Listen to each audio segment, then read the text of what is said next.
கருட புராணம் செய்தி திருப்பூர் மாவட்டம் தாராபுரம் தாலுகா கொளிஞ்சிவாடி பகுதியில் அமராவதி ஆற்று பாலம் தெற்கு வடக்கிலும் தொடர்ந்து மணல் திருட்டு நடைபெற்று வருகிறது. மணல் திருடர்கள் ஆற்றுக்குள் குளிப்பது போல் நடித்து சாக்குப்பையில் மணலை நிரப்புகிறார்கள். அதை மூட்டையாக கட்டி ஆற்றில் கரையோரத்தில் நூற்றுக்கணக்கான மூட்டைகளை அடுக்கி வைக்கிறார்கள்.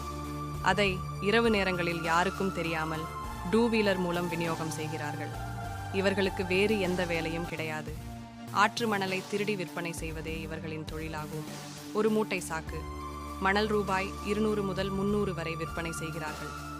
ஆற்று மணலை திருடி டூ வீலர் மூலம் விற்பனை செய்கிறார்கள். இதை கிராம அலுவலர் மற்றும் வட்டாட்சியரிடம் பலமுறை பொதுமக்கள், சமூக ஆர்வலர்கள் தெரிவித்தும் இதுவரை எந்த ஒரு நடவடிக்கையும் எடுக்கவில்லை. இதை தடுக்க கடுமையான சட்டம் கொண்டு வர வேண்டும். இது முதல்ல ஆற்று மணலை திருடி நமது இயற்கை வளங்களை நாசப்படுத்துகிறார்கள். இதனால் 12 வயது சிறுமி சென்ற வருடம் உயிரிழந்துள்ளார்.